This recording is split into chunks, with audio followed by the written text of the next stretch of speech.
Hello students, prepare eyes coaching के YouTube channel पर आपका स्वागत है। आज हम लोग डेमोक्रेटिक पॉलिटिक्स जो क्लास 10th की है उसका चैप्टर नंबर 6 करेंगे। हम पूरी सीरीज को कवर कर रहे हैं। चैप्टर नंबर 1 to 5 आप कर चुके हैं। क्लास 9th की डेमोक्रेटिक पॉलिटिक्स आप कवर कर चुके हैं। अब हम लोग आज चैप्टर नंबर 6 पर डिस्कशन करेंगे। चैप्टर नंबर 6 का पहला क्वेश्चन है, कंसीडर द फॉलोइंग स्टेटमेंट्स। निम्न स्टेटमेंट को, निम्न कथनों पर विचार कीजिए। Number 1, there can not be a monarch under a constitutional government. एक संवैधानिक सरकार में मोनार्क नहीं हो सकता। तो देखिए, बहुत सिंपल सी बात यह है कि मोनार्की होगी तो कॉन्स्टिट्यूशनल गवर्नमेंट्स में मोनार्की हो सकती है। ठीक है। तो इसका एक क्लासिकल एग्जांपल आपके सामने है, यूके, ब्रिटेन का। ठीक है। ब्रिटेन में मोनार्की भी है और डेमोक्रेसी भी है।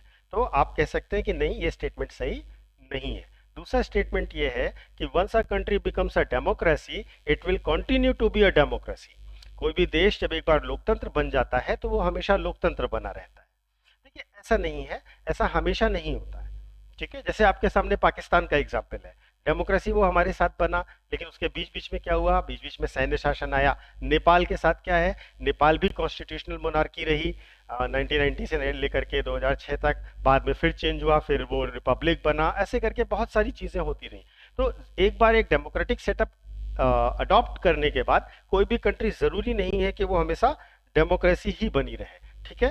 तो इसलिए ये जो स्टेटमेंट है ये भी सही नहीं है। तो अब हम इसमें पूछा गया है द करेक्ट वन, तो आप इसमें डी लगाइए, क्योंकि इसमें दोनों के दोनों ही करेक्ट नहीं है।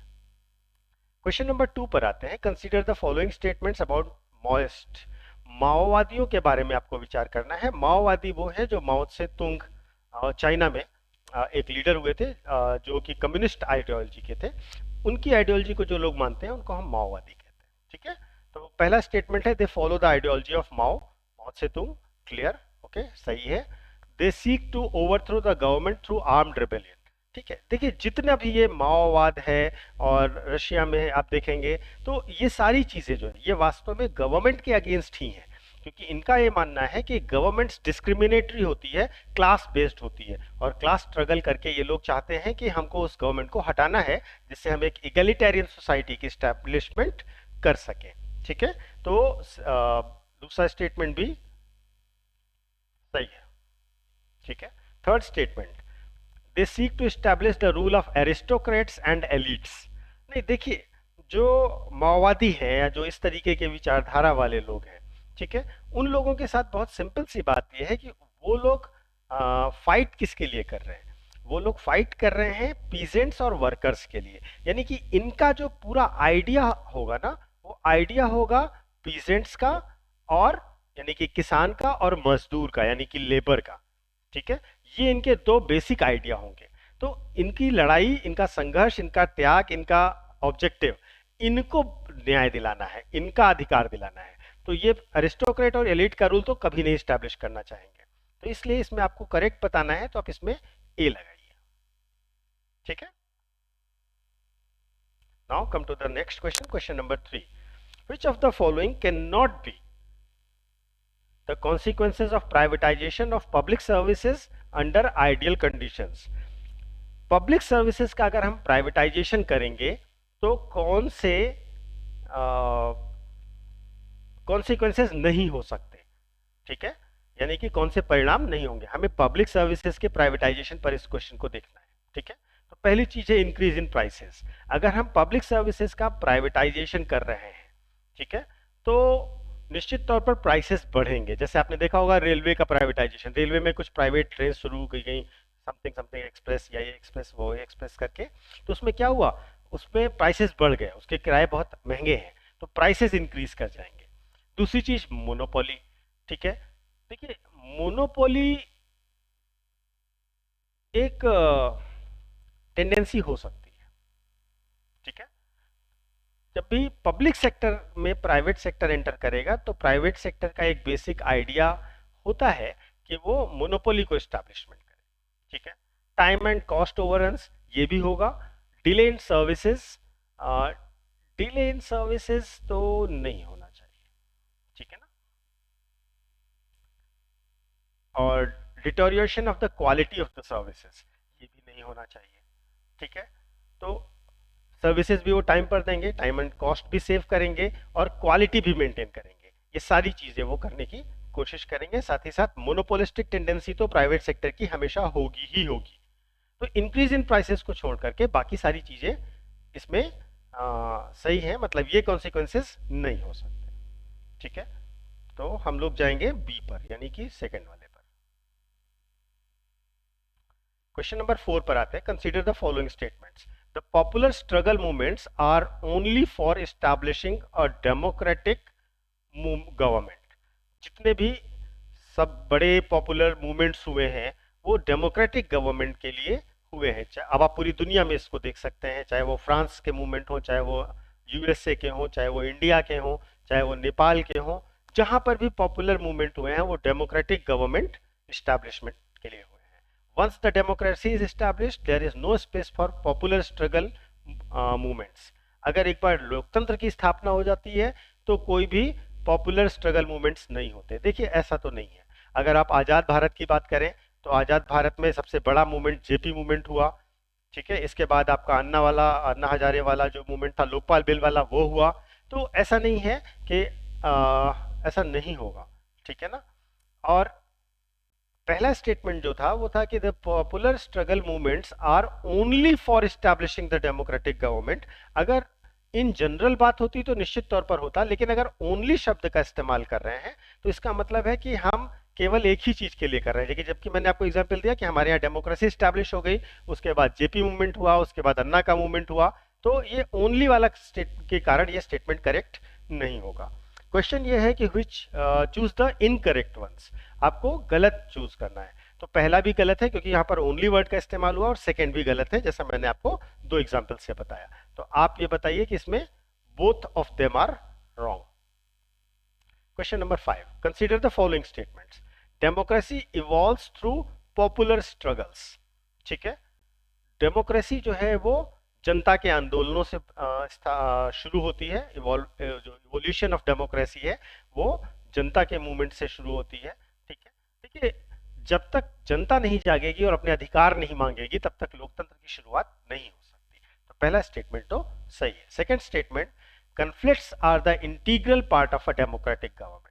किसी भी लोकतांत्रिक सरकार में कन्फ्लिक्ट यानी विवाद अवश्य होंगे, ये इंटीग्रल पार्ट है। क्यों? क्योंकि डेमोक्रेसी में आपको सबकी वॉइस सुननी है। जब आप सबकी वॉइस सुन रहे होंगे तो कुछ वॉइसेस डिफरेंट होंगी। ठीक है, तो वहां पर कन्फ्लिक्ट जरूर होंगे। ठीक है, हर गवर्नमेंट में, हर आप आजादी के बाद के भारत सरकारों की देखें तो आप पाएंगे कि हर गवर्नमेंट में हमेशा कुछ ना कुछ विवाद होता रहा। जैसे आपने आपको जेपी आंदोलन बताया, जैसे आपको अन्ना आंदोलन बताया, तो हमेशा सरकारों के साथ अलग अलग विचारधाराएं होंगी और इस वजह से विवाद होगा। ये एक कॉमन थिंग है, ये हमेशा होगा ही होगा। ठीक है, आपको बताना है करेक्ट वंस, तो इसलिए इसमें तो दोनों करेक्ट है, तो आप इसमें लगाइए सी। क्वेश्चन नंबर 6 पर आते हैं। Consider the following statements. Democratic conflicts are resolve through mass mobilization. ठीक है, जो लोकतांत्रिक विवाद है वो जनता के मूवमेंट के द्वारा, जनता के मोबिलाइजेशन के द्वारा रिजॉल्व किए जाते हैं। ठीक है, these conflicts are always resolve through existing institutions. जो भी संस्थाएं हैं उन्हीं से इन विवादों को हल किया जाता है। देखिए ऐसा है कि ये जरूरी नहीं है। अभी चूंकि मैंने आपको तुरंत ही एग्जांपल दिया है, जैसे अन्ना आंदोलन, तो एक नया इंस्टीट्यूशन बनाया गया ना इसको हल करने के लिए, दैट इज लोकपाल। तो जरूरी नहीं है कि जो भी कॉन्फ्लिक्ट है उनको हल किया जाए उन्हीं एग्जिस्टिंग इंस्टीट्यूशंस के थ्रू। आपको कई बार नए इंस्टीट्यूशंस बनाने पड़ सकते हैं, नए सॉल्यूशंस ढूंढने पड़ सकते हैं, तभी जाकर के वो हल। तो पहला स्टेटमेंट सही है और दूसरा गलत है। Now the question is choose the correct ones. तो पहला करेक्ट है, तो हम लोग ए पर जाएंगे। क्वेश्चन नंबर 7 पर आते हैं। Consider the following statements. For influencing the decisions in a democracy one must enter competitive politics. लोकतंत्र में निर्णयों को प्रभावित करने के लिए आपको कॉम्पिटिटिव पॉलिटिक्स करनी पड़ेगी। ठीक है, कॉम्पिटिटिव पॉलिटिक्स मतलब अलग अलग पॉलिटिकल पार्टीज बनाइए, अलग अलग आइडिया पर पॉलिटिकल पार्टी बनाइए, चुनाव लड़िए, गवर्नमेंट फ्रेम करिए। एक आइडिया और एक फ्रेम की गवर्नमेंट चल रही है, आप उसको चैलेंज करना चाहते हैं, आप दूसरी पॉलिटिकल पार्टी बनाइए, चुनाव लड़िए, सरकार बनाइए। तो हमेशा जो डिसीजंस हैं वो डेमोक्रेसी में अगर आपको इन्फ्लुएंस करने हैं तो आपको कॉम्पिटिटिव पॉलिटिक्स में एंटर करना पड़ेगा, ठीक है। दूसरा, there is no indirect way of participation other than contesting elections, ठीक है। इलेक्शंस लड़ने के सिवा आपके पास कोई भी तरीका नहीं है कि आप पार्टिसिपेट कर पाए जो डेमोक्रेसी में इश्यूज हैं उनको सॉल्व करने के लिए। नहीं, कई सारे तरीके हैं। आप पॉलिटिकल मूवमेंट कर सकते हैं, आप धरना प्रदर्शन, जैसे आपने किसान बिल वाला देखा, तो सरकार को अपनी बात माननी पड़ी आपकी बात। क्यों? क्योंकि आप बहुत लंबे समय से धरना दे रहे थे, लेकिन उससे कानून बदला गया ना, तो जरूरी नहीं है कि आप केवल पॉलिटिक्स में जाएं और इलेक्शंस लड़ें, ठीक है।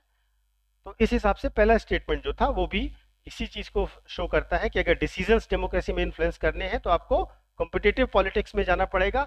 हमेशा जाना जरूरी नहीं है। जैसे मैंने आपको किसान बिल का एग्जांपल दिया, आपको चूज करना है इनकरेक्ट वन, तो आप बताइए कि दोनों सही हैं, दोनों गलत हैं। क्यों? क्योंकि केवल और केवल इलेक्शन लड़ करके आप पॉलिटिक्स में डिसीजन को इन्फ्लुएंस करें, ऐसा नहीं है। स्टूडेंट मूवमेंट होते हैं, मास मूवमेंट होते हैं, किसान मूवमेंट का मैंने आपको एग्जांपल दिया, उसके माध्यम से भी तो आप डेमोक्रेसी में डिसीजंस को चेंज कर सकते हैं, इन्फ्लुएंस कर सकते हैं। इसके साथ साथ आप प्रेशर ग्रुप्स, इंटरेस्ट ग्रुप्स, इन सबको भी देखते हैं, इनका भी रोल होता है डिसीजन मेकिंग में, जबकि ये कभी इलेक्शन नहीं लड़ते, कभी इवन पर्दे के सामने भी नहीं आते। तो इसमें हम सी लगाएंगे, यानी कि दोनों ही इनकरेक्ट लगाएंगे। क्वेश्चन नंबर 8 पर आते हैं। Consider the following statements about the pressure groups. अच्छा, प्रेशर ग्रुप मैंने पहले ही बोल दिया। प्रेशर ग्रुप यानी दबाव समूह के बारे में आपको बताना है। They influence the decisions of the government, ये मैंने अभी अभी आपको बताया कि वो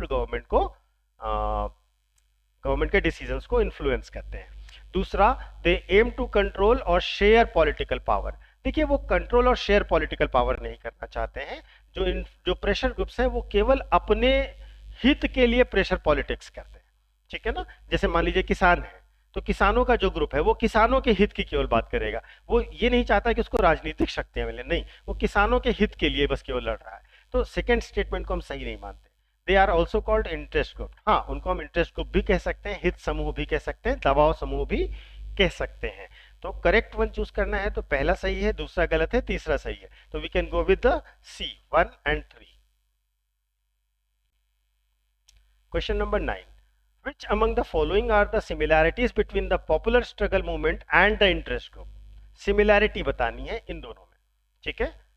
तो पहला है कि they both work for achieving some objectives. चाहे वो पॉपुलर मूवमेंट हो, यानी कि जनता का आंदोलन हो, जन आंदोलन हो, या इंटरेस्ट ग्रुप हो, उनके कुछ पर्टिकुलर ऑब्जेक्टिव होते हैं। जैसे लोकपाल का एक जन आंदोलन था, लेकिन उसका ऑब्जेक्टिव था लोकपाल। किसान मूवमेंट एक इंटरेस्ट ग्रुप का मूवमेंट था, लेकिन उसका एक ऑब्जेक्टिव था कि किसान बिल वापस लिए जाए। तो निश्चित तौर पर जो भी इनके मूवमेंट होंगे उनका कोई ऑब्जेक्टिव होगा, ठीक है। Number 2, they have strong organizational structure. नहीं, ऐसा जरूरी नहीं है। कोई स्ट्रॉन्ग ऑर्गेनाइजेशनल स्ट्रक्चर नहीं भी होगा तो भी वो अपना मूवमेंट कर सकते हैं। They try to influence the politics. हाँ, वो पॉलिटिक्स में इन्फ्लुएंस क्रिएट करने की जरूर कोशिश करते हैं अपने इंटरेस्ट को लेकर के। वो चाहते हैं कि उनके हितों को पूरा किया जाए, तो वो ऐसी पार्टीज को वोट देंगे जो पार्टियां उनकी बातों को माने, ठीक है। तो वो ये जरूर चाहते हैं, दोनों मास मूवमेंट भी और इंटरेस्ट ग्रुप भी, कि पॉलिटिक्स में उनका इन्फ्लुएंस रहे और उनके हिसाब से पॉलिटिक्स के डिसीजन लिए जाएं।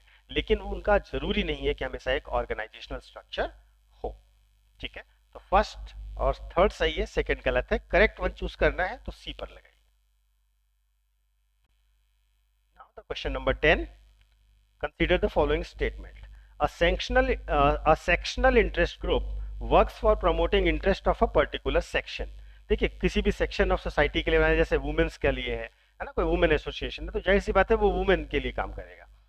कोई ट्रेड यूनियन है, कोई बिजनेस एसोसिएशन है, तो वो किसी पर्टिकुलर जिस ट्रेड यूनियन है तो वही ट्रेड यूनियन के लिए बात करेगा। बिजली कर्मचारी संघ है तो बिजली कर्मचारियों के लिए बात करेगा। A public interest group is one which work for the larger public. जो जनहित वाले समूह हैं वो जनहित के लिए काम करेंगे, वो कोई एक पर्टिकुलर टॉपिक या पर्टिकुलर ग्रुप को एड्रेस नहीं करेंगे, वो जनता एज अ होल को एड्रेस करेंगे। The members of public interest group may not benefit from the cause they represent. जैसे एनजीओ है, ठीक है, तो जरूरी नहीं है ना कि उसका अपना उसमें कुछ इंटरेस्ट हो, उस एनजीओ के मेंबर्स का खुद का कोई इंटरेस्ट हो, लेकिन वो जनता के इंटरेस्ट के लिए लड़ाई कर रहे हैं। तो ये हो सकता है कि जो members of the public interest group हैं उनका खुद का कोई लाभ ना हो, लेकिन वो समाज के लाभ के लिए ऐसा कर रहे हो। तो पहला भी सही है, दूसरा भी सही है, तीसरा भी सही है। आपको करेक्ट चूज करना है तो आप डी पर लगाइए, यानी कि तीनों सही। ठीक है, तो इस तरीके से आज हमने चैप्टर नंबर 6 को कंप्लीट कर लिया। कल हम लोग मिलते हैं विद चैप्टर नंबर 7। तब तक आप लोग इसको तैयार करिए।